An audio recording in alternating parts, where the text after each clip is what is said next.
السلام عليكم، عاملين ايه؟ يا رب تكونوا بخير وفي احسن حال. زي ما شفت العنوان كده هتشوف الفيديو بالظبط. بس اول حاجه هنسمي الله ونصلي على الحبيب المصطفى. اللهم صل وسلم وبارك على سيدنا محمد وعلى اله وصحبه وسلم تسليما كثيرا.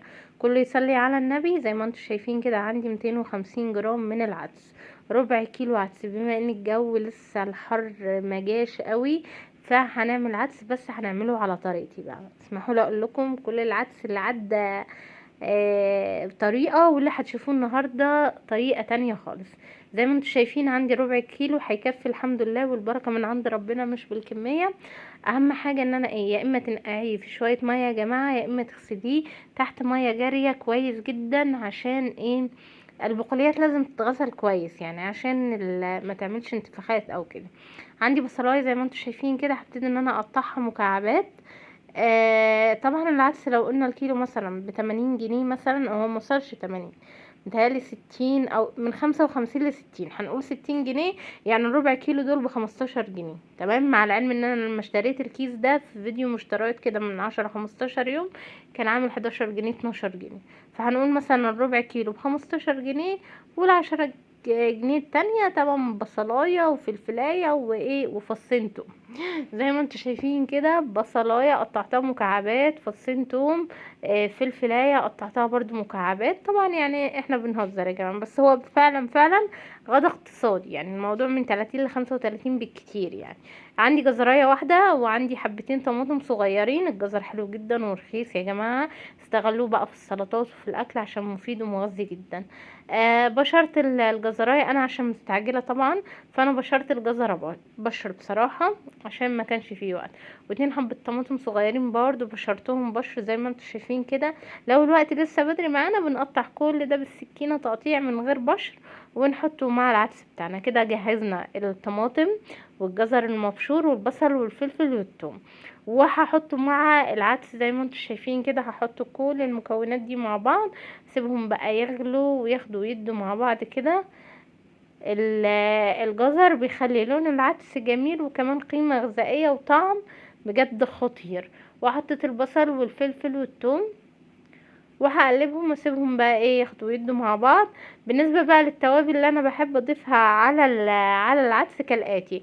على فكره عايزه اقول لكم معلومه مهمه جدا. في ناس بتجيب معلقه سمنه بلدي وتشوح فيها العدس والخضار والتوابل وبعدين تضيف الميه. في كلا الحالتين الوصفه حلوه، بس انا عشان هطعم العدس دلوقتي وهعمله بطريقه حلوه، فانا مش محتاجه للخطوه دي. هسلقه كله نايف ناي. لو انتي بتعمليه مش هتعمليه زي ما انا هعمله النهارده، لا، يبقى اديله تشويحه عشان يبقوا طعمه حلو ومميز. انا بحب احط للتوابل، ما تستغربوش، بحب احط للعدس التوابل دي كركم. الكركم بيخلي العدس لونه جميل زي الجزر، وكمان قيمة غذائية عالية جدا جدا. بحب احط كركم يا جماعة. بحب احط جنزبيل، ما تستغربوش، ربع معلقة صغيرة كده. بهار مشكل او بهار لحمة او فراخ، لان انا مش عاملاه بمرقة. بحط ملح. طبعا اساسي معانا الفلفل الاسمر والكزبره الناشفه والكمون، بس انا الكمون بحطه في الاخر عشان ما يمررش.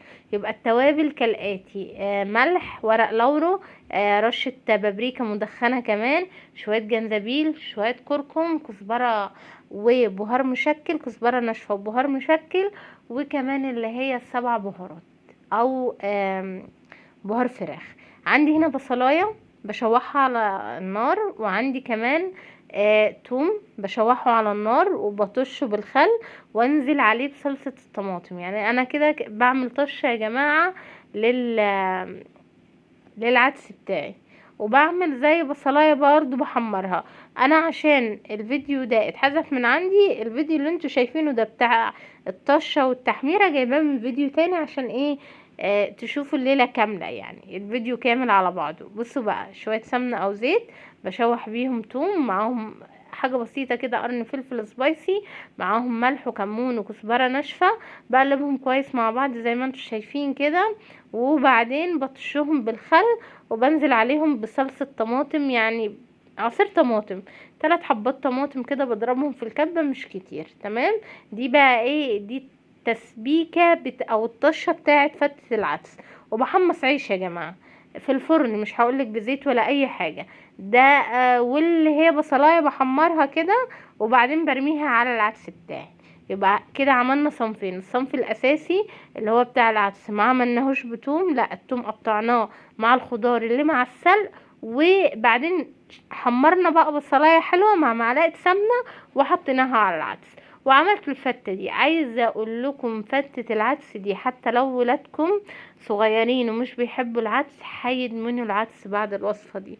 خطيرة خطيرة خطيرة، حلوة بشكل يا جماعة. انا كبسمة والبنات عندي بنعشقها. هي شوية عيش محمص، مش هقولك يا ستي في زيت ولا اي حاجة، وشوية عدس وشوية طشة، واديها بقى على الوش وطبقين العدس ده للغموس. وعملنا سيرفسين لفتة العدس، قمر قمر قمر. وعندي كان واحدتين بتنجان مع قرنين فلفل قليتهم وحطيت عليهم شوية توم وجزر مبشور وخل وليمون، وفضل ونعمة من رب العالمين. سفرة بسيطة واقتصادية وبجد بجد هتاكلوا فيها بشكل. وفتة العدس دي حتى لو ولادكم مش بيحبوا العدس هيعشقوا العدس. بالطريقة دي حلوة جدا وجميلة. وزي ما قلت وهرجع اقول، فضل ونعمة من رب العالمين. بربع كيلو عدس ورغيفين عيش بايتين ناشفين، مش لازم عيش طازة يا جماعة. وكام واحدة طماطم اقل من نص كيلو، وحبيتين بصل وقرن فلفل وشوية توم. عملنا السفرة الجامدة دي، او عملنا فطور رمضان الجامد ده بأقل الامكانيات. لو عجبكم الفيديو، بس قبل ما تعملوا اعجاب للفيديو، امانة عليكم يا جماعة، اول مرة اقول لكم امانة عليكم ما تنسوش اخواتنا من دعائكم.